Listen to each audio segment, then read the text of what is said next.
मुझे भी माननीय हमारे मंडल के महामंत्री आलोक यादव जी द्वारा एक दिन उनके दुकान के पास से गुजर रहे थे, वहीं रुके और चर्चा होने लगी। चूँकि मुझे किसी भी प्रकार की जिम्मेदारी नहीं दी गई थी पार्टी में, और न मुझे कभी बुलाया जाता था, न कोई हमको सूचना होती थी फ़ोन के माध्यम से। वही पेपर के माध्यम या आप लोगों के माध्यम से जो मैं जान पाता था, इसके बाद पार्टी के लिए मैं उतना करते रहता था कि भाजपा का 90% पदाधिकारी हाथी या झाड़ू के प्रचार करने में लग गए।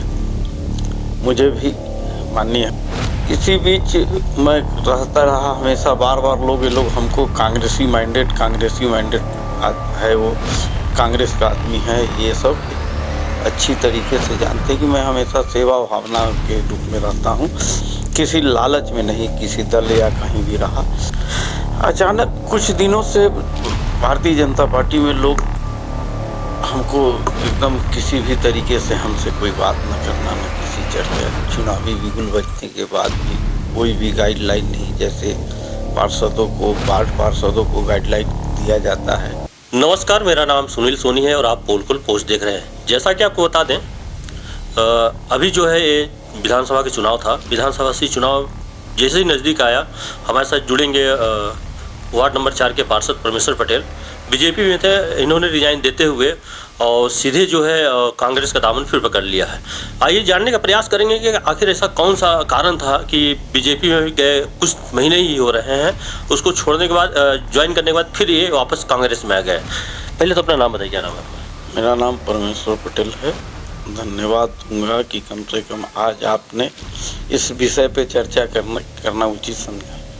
मैं एक एक चीज़ बताऊंगा आपके माध्यम से जनता को कि क्यों मैं बीजेपी में गया और क्यों बीजेपी से फिर पुनः वापस आना पड़ा मुझे। बीजेपी में जाने के बाद एक तरीके का घुटन टाइप का, मैं 35-36 वर्षों से कांग्रेस में रहा और समाज की सेवा ही किया। हर वार्ड के हर एरिया के लोग, जनता जानते हैं मुझे, अच्छी तरीके से जानते हैं कि मैं हमेशा सेवा भावना के रूप में रहता हूँ, किसी लालच में नहीं, किसी दल या कहीं भी रहा। हमेशा मेरे लिए सर्वोपरि आम जनता रही है और इसके अलावा हमको किसी भी मैं राजनीतिक करता हूँ कभी भी। अचानक कुछ दिनों से भारतीय जनता पार्टी में लोग हमको एकदम किसी भी तरीके से हमसे कोई बात न करना, न किसी चर्चा, चुनावी बिगुल बजने के बाद भी कोई भी गाइडलाइन नहीं, जैसे वार्ड पार्षदों को गाइडलाइन दिया जाता है या भाजपा या किसी भी दल में कार्य करने हेतु उनके ऊपर जिम्मेदारी सौंपी जाती है, ऐसा कुछ भी हम लोगों के साथ नहीं हुआ। इसी बीच मैं रहता रहा हमेशा, बार बार ये लोग हमको कांग्रेसी माइंडेड है, वो कांग्रेस का आदमी है, ये सब तरह तरह के लाछन मेरे ऊपर लगाते ही रहते थे। हमेशा मैं दुखी रहता था। अचानक इसी बीच चुनाव की बिगुल बजती है और चुनावी माहौल तैयार होता है। चुनाव के जैसे ही प्रत्याशी घोषित हो जाते हैं और चुनाव नामांकन होने के बाद से हमें तो लगता है कि भाजपा का 90% पदाधिकारी हाथी या झाड़ू के प्रचार करने में लग गए। मुझे भी माननीय हमारे मंडल के महामंत्री आलोक यादव जी द्वारा एक दिन उनके दुकान के पास से गुजर रहे थे, वहीं रुके और चर्चा होने लगी। चूँकि मुझे किसी भी प्रकार की जिम्मेदारी नहीं दी गई थी पार्टी में, और न मुझे कभी बुलाया जाता था, न कोई हमको सूचना होती थी फ़ोन के माध्यम से। वही पेपर के माध्यम या आप लोगों के माध्यम से जो मैं जान पाता था, इसके बाद पार्टी के लिए मैं उतना करते रहता था। लेकिन जब इसी बीच हमको आलोक यादव जी मंडल के महामंत्री जी भी मुलाकात हुई, चर्चा होने लगे। उन्होंने कहा कि भाई हाथी तो बहुत ज़बरदस्त जोर लगाए हुए हैं। हम कहे हाँ भाई, हाथी तो लगाए हुए हैं, क्योंकि वो एक जनता से जुड़ रहा है हाथी का प्रत्याशी और उनके कार्यकर्ता।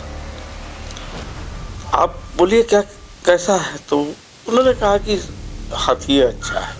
हाथी अच्छा, हम कहे कि इसका मतलब हाथी का ही प्रचार करना ठीक रहेगा। बोले हाँ, हाथी तो चुनाव जीत रहा है। वहीं से मेरी मन विचलित होना स्टार्ट हुआ। हम कहें कि भाई क्या करूं मैं, मतलब असमंजस की स्थिति में मैं था और पहले से मैं दुखी रहता ही था, क्योंकि बार बार मेरे ऊपर एक ब्लेम लगाते थे लोग। कार्य मैं बाडो में कार्य चालू किया, उसमें भी अरंगा लगने लगे। लगभग 2 करोड़ का काम वार्ड क्रमांक 4 में अभी तक पूर्ण हो चुकी है। 80 लाख का काम वर्क आर्डर टेंडर होकर चुनावी प्रक्रिया का एक नियम होता है, इसलिए रोक दी गई है। वो जैसे ही आचार संहिता खत्म होगी कार्य चालू कर देंगे। मैं सोचा कि भाई बार बार ब्लेम अन्य दलों में प्रचार करने से अच्छा है कि हम जहाँ 36 साल रहकर जनता की सेवा किया, वहीं क्यों न वापस चले जाएं।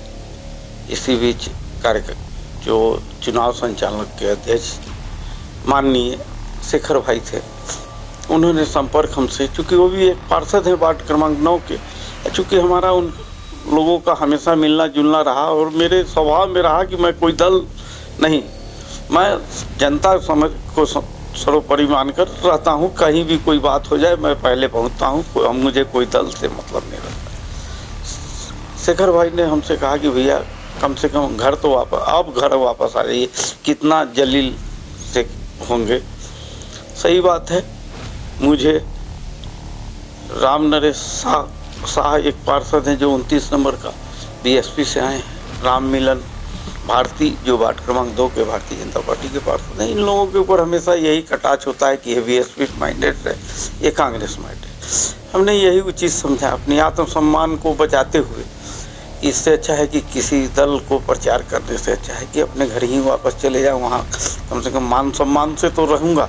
कोई ये तो नहीं मेरे ऊपर लगाएगा कि ये कांग्रेसी माइंडेड है, चाहे ये वो माइंडेड है।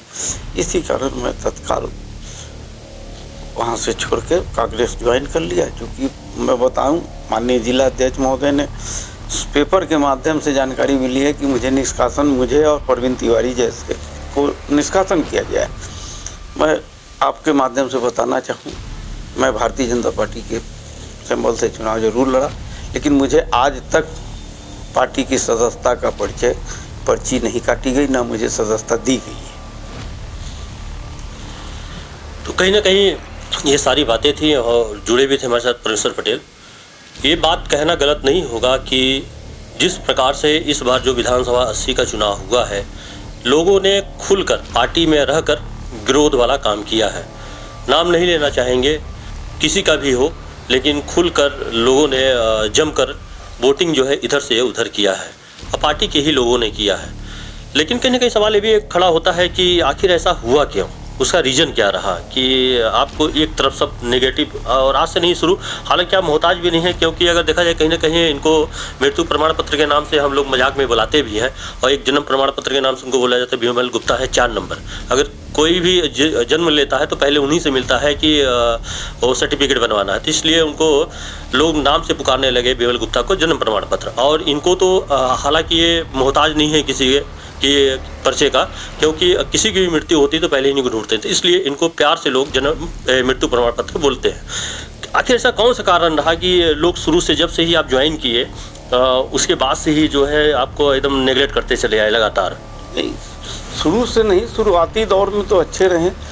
जहाँ तक नगर निगम अध्यक्ष की चुनाव हुई, उसमें माननीय देवेश भाई ने मेरा पूरा सहयोग किया और उन्होंने कहा कि भैया मैं जो भी हूँ आपके कारण हूँ, अगर हमको जहाँ भी आपको इस्तेमाल करना हो करें। और मैंने ईमानदारी से पार्टी के साथ रहकर, देखे होंगे मेरे साथ हाथापाई भी हुई थी, रहकर और जो भी मुझसे बन सका, अध्यक्ष महोदय को मैंने चुनाव जिताया और अध्यक्ष महोदय ने हमेशा मुझे सम्मान दिया।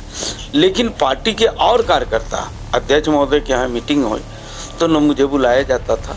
अगर धोखे से हम नहीं कभी बुलाया गया तो मैं गया अध्यक्ष महोदय के पास, अगर नहीं बुलाया गया तो वहाँ यही कमेंट आम लोगों के द्वारा किया जाता। ये तो कांग्रेसी माइंडेड है, तो वो कांग्रेस कहीं खुफिया। कहीं ना कहीं से आपको ऑफर भी आया कि आप उसको वोटिंग कराइए?